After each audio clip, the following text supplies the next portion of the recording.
President doesn't act today, House Democrats will proceed with impeachment. The single article of impeachment they have introduced says, quote, Donald John Trump engaged in high crimes and misdemeanors by inciting violence against the government of the United States.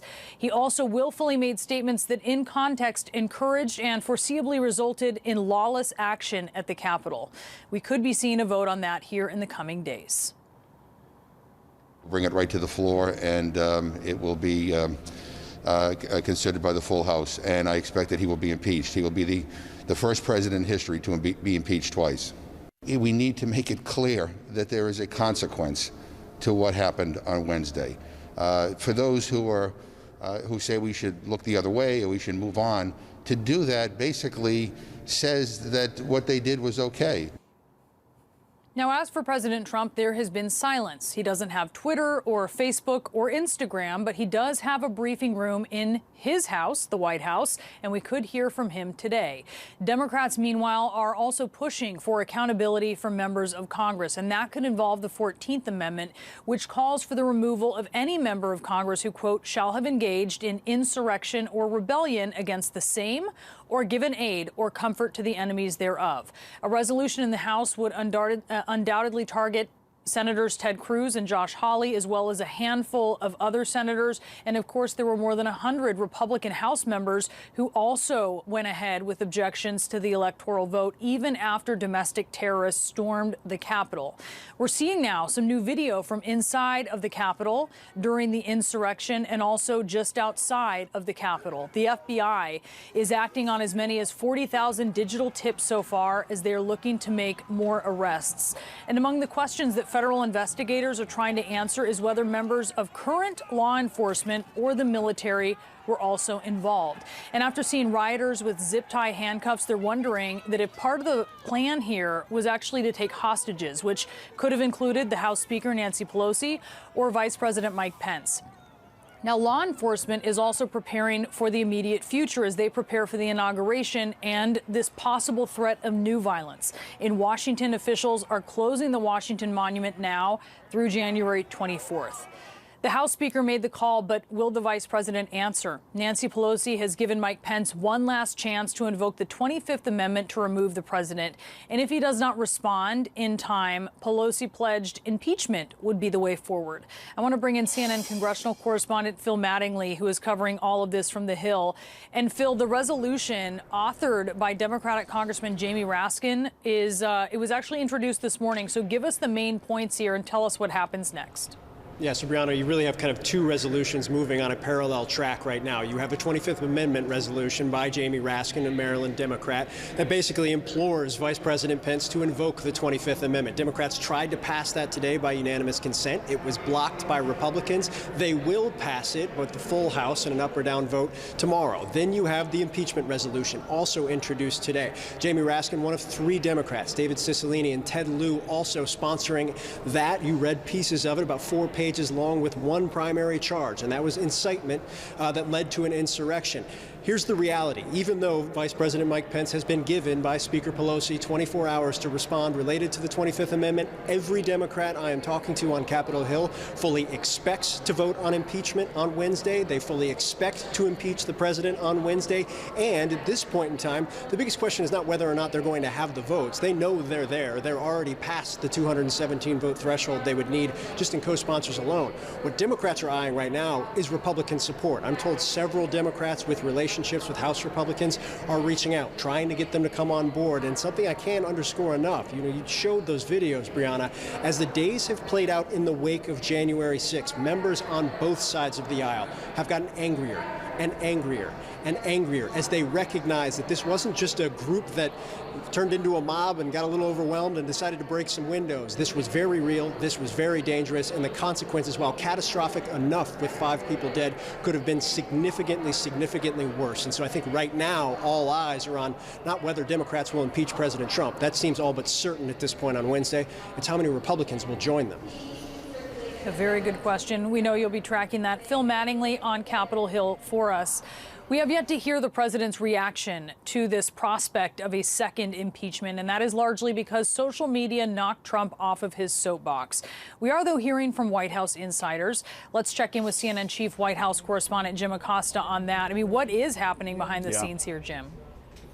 Well, the president is in hiding. He is behind closed doors. He is not coming out in front of the cameras, and White House aides are not anxious or eager to get him out in front of the cameras. Frankly, they don't know what he's going to do next, and that's also what we're hearing from advisors to this White House. At this point, the president has shown no sign of remorse, that he feels bad at all or apologetic at all about the events that happened on January 6th, even though he should feel that way. He should feel some sense of remorse. But this is the take no responsibility president. He's been this way since day one. Brianna, you know that all too well.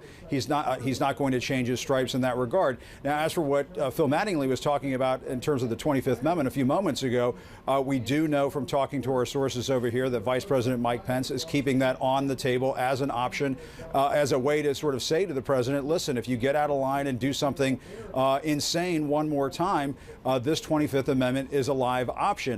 Whether or not the vice president would actually try to invoke that or attempt to invoke that, that remains to be seen. But they are sort of using that as a kind of a carrot and stick with the president at this point. That is my sense of it at this point, Brianna.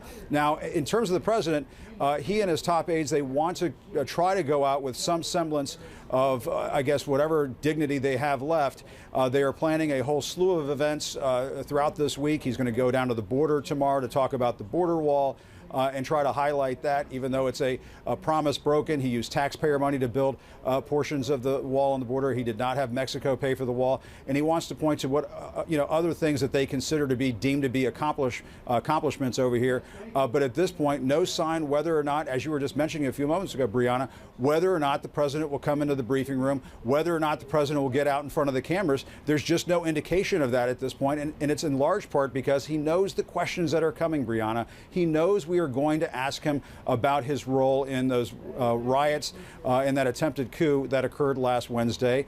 And he doesn't want any part of answering those questions. And so now at this point, we're really just monitoring what he does next. He's been having cabinet secretaries. He's been having aides and advisors come in. We've seen the former Attorney General Bill Barr. We've seen the acting Homeland Security Secretary come through, the Energy Secretary come through. There have been people coming and going here at the White House, but no sign of the president. He's still in hiding, Brianna. All right, Jim, keep your eyes peeled. Thank you so much. Jim Acosta at the White House for us.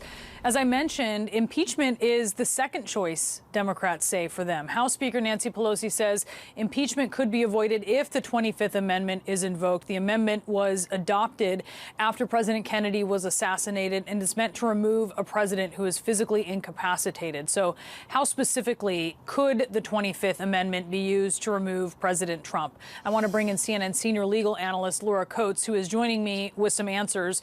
And I know this might be a bit of an academic conversation because at this point, it seems the vice president is completely reticent to proceed in this manner. But what would need to happen in order to invoke the 25th Amendment?